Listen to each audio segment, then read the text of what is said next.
Kami dari kelompok 3 akan membahas video tentang hubungan psikologi dengan ilmu-ilmu yang lain. Saya pemateri pertama akan membahas tentang manusia sebagai objek dalam ilmu psikologi sosial. Materi kedua membahas tentang letak ilmu psikologi dalam ilmu psikologi, dan saya sebagai pemateri ketiga akan membahas tentang hubungan psikologi dengan ilmu sosiologi. Saya pemateri keempat akan membahas tentang konsep perilaku manusia dalam psikologi. Baiklah, saya akan menjelaskan manusia sebagai objek dalam psikologi sosial. Yang menjadikan objek studi dari ilmu psikologi sosial adalah tentang gerak-gerik atau tingkah laku individual yang timbul di dalam lingkungan sosialnya. Oleh karena itu, masalah pokok yang dipelajari di dalamnya adalah mengenai pengaruh sosial, perasaan sosial. Hal ini dikarenakan pengaruh sosial lah yang menjadikan pengaruh penting dalam tingkah laku yang dilakukan seseorang. Berdasarkan hal ini, Psikologi sosial juga memiliki batasan diri dengan hanya mempelajari dan menyelidiki tentang tingkah laku seseorang yang berkaitan dengan situasi perasaan sosial. Objek pembahasan di dalam ilmu psikologi sosial tidak jauh berbeda dengan ilmu psikologi lainnya. Secara umum, hal ini dapat dipahami karena memang ilmu psikologi sosial menjadi salah satu cabang di dalam ilmu psikologi.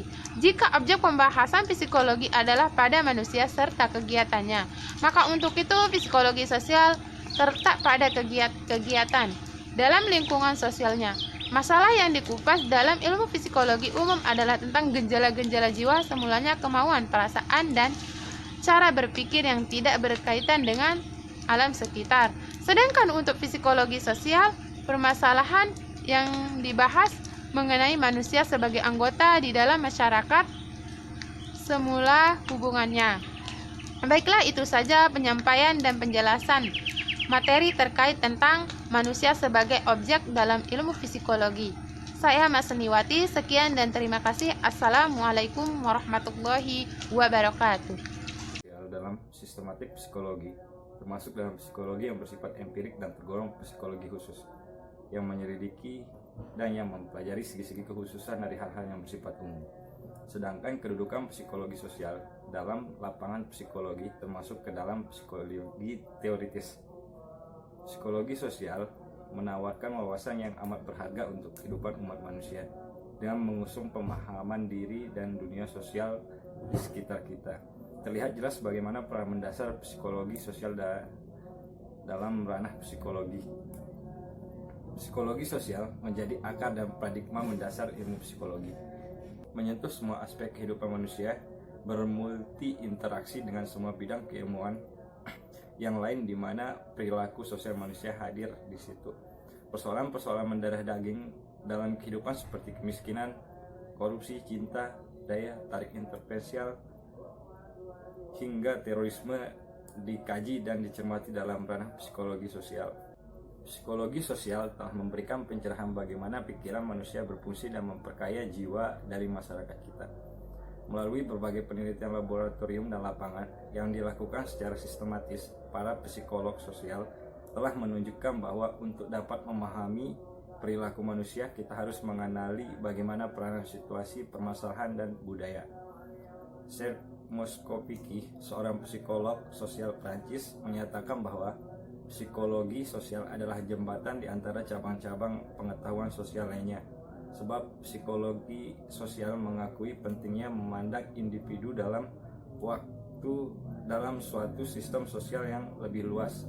Dan karena itu menarik ke dalamnya sosiologi, ilmu politik, antropologi, dan ekonomi, dan ilmu. Hubungan psikologi dengan ilmu sosiologi. Manusia sebagai makhluk sosial juga menjadi objek dari ilmu sosiologi. Sosiologi sebagai ilmu yang mempelajari hubungan manusia dengan manusia lain dalam hidup bermasyarakat. Karena itu, baik psikologi maupun sosiologi membicarakan mengenai hubungan manusia. Tidak heran apabila suatu waktu dipertemukan titik pertemuan antara kedua ilmu ini. Misalnya mengenai perilaku. Tinjauan sosiologi yang penting ialah hidup bermasyarakat. Sedangkan tujuan psikologi ialah perilaku sebagai manifestasi jiwa didorong oleh suatu motif tertentu hingga manusia berperilaku atau berbuat yang demikian. Seperti yang dikemukakan oleh Bauman, sosiologi mempelajari hubungan-hubungan antara sesama manusia. Dalam hal ini, yang terutama menarik perhatian kita adalah bentuk-bentuk pergaulan hidup, di mana perhubungan ini menunjukkan sifat yang kurang atau lebih kekal. Pertama-tama, golongan-golongan dan pergolongan-pergolongan, yaitu bangsa, kekeluargaan, perhimpunan, tingkatan, kelas, dan lain sebagainya. Bagi ahli sosiologi, tinggallah satu persoalan yang tidak dapat dikemukakan dalam ilmu pengetahuan lainnya, yakni menyelami hakikat kerjasama dan kehidupan bersama dalam segala macam bentuk yang timbul dari perhubungan antara manusia dengan manusia. Jadi, yang dipersoalkan di sini adalah kehidupan bergolongan-bergolongan yang sebenarnya. Karena adanya titik-titik persamaan ini, maka timbullah cabang ilmu pengetahuan dalam psikologi, yaitu psikologi sosial yang khusus memiliki dan mempelajari perilaku manusia dalam hubungan dengan situasi sosial. Menurut Gerungan, pertemuan antara psikologi dan sosiologi itulah yang merupakan daerah dari psikologi sosial. Makin lama, orang akan makin menyadari bahwa perilaku manusia tidak dapat terlepas dari keadaan sekitarnya. Karena itu, tidaklah sempurna meninjau manusia itu berdiri sendiri, terlepas dari masyarakat yang melatar belakanginya. Baik, di sini saya akan membahas tentang konsep perilaku manusia dalam psikologi. Nah, apa sih bagaimana sih perilaku manusia? Yaitu adalah perilaku manusia adalah sekumpulan perilaku yang dimiliki oleh manusia dan dipengaruhi oleh adab, sikap, emosi, nilai etika, dan kekuasaan, persuasi, dan genetika. Nah, perilaku seseorang dapat dikelompokkan ke dalam perilaku wajar. Perilaku wajar perilaku dapat diterima, perilaku aneh, dan perilaku menyimpang. Nah, selanjutnya itu proses pembentukan. Sebelumnya kita harus tahu jenis perilaku itu seperti apa. Nah, jenis perilaku ini ada dua, yaitu perilaku alami, yaitu innate behavior, dan perilaku operant. Nah, perilaku alami ini contohnya seperti insting dan refleks. Dan sedangkan perilaku operant ini yaitu perilaku yang dibentuk melalui proses belajar, karena sebagian besar perilaku kita adalah dari proses belajar kita. Nah, selanjutnya yaitu perilaku dapat dibentuk melalui berbagai macam teori, di antaranya yaitu conditioning, kebiasaan. Biasakan untuk melakukan sesuatu, biasakan untuk berperilaku tertentu. Nah, dasarnya adalah teori Ivan Pavlov dan atau Skinner. Nah, yang kedua yaitu pengertian, insight. Nah, teori ini dikutip dalam teori kognitif dan perilaku Gestalt, tokohnya yang terkenal yaitu Kohler. Nah, contohnya seperti berikan pengertiannya, bangun pagi itu sangat bermanfaat baik untuk memperoleh oksigen dan seterusnya. Nah, yang ketiga yaitu model. Nah, teori ini dikutip dari teori belajar sosial, tokohnya yaitu Rotter. Nah, contoh dari bangun pagi, sarapan pagi, biasakan sarapan pagi, ada modelnya ya, dan ada contohnya gitu. Nah, maka di sini contohnya seperti orang tua mengatakan kepada anaknya untuk biasakan bangun pagi, sarapan pagi. Nah, maka orang tuanya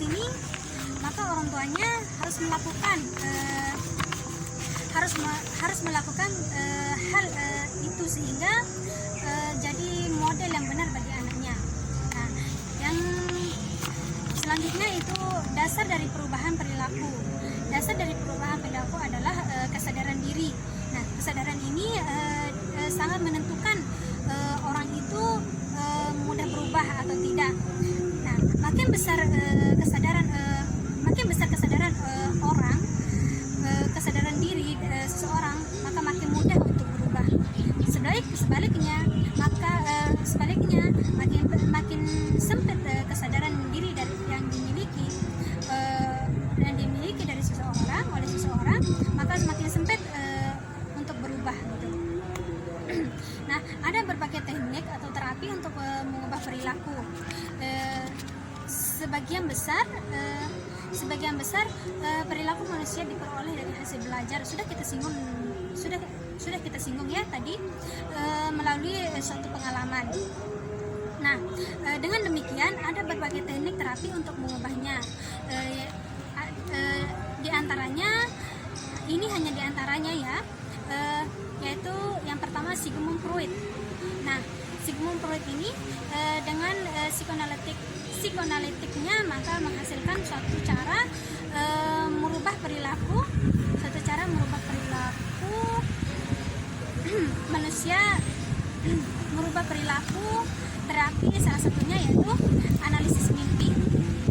Nah, jadi setiap yang pertama yaitu analisis mimpi. Jadi setiap pasien ditanya semalam mimpi apa, dan seterusnya gitu. Nah, kemudian dianalisis sampai menemukan bahwa mimpi itu adalah simbol dari adanya gangguan atau keinginan pemenuhan harapan. Nah, yang kedua yaitu asosiasi bebas. Kalau asosiasi bebas ini lebih identik ke pasiennya yang ditidurkan dan ditanya apa masalahnya gitu. Atau dan sini yaitu dengan cara memberi hukuman. Nah, selanjutnya teori perilaku ini ada tiga, yaitu saya menyebutkan ada tiga, yaitu yang pertama teori insting, yaitu bawaan. Yang kedua teori dorongan. Yang ketiga yaitu insentif.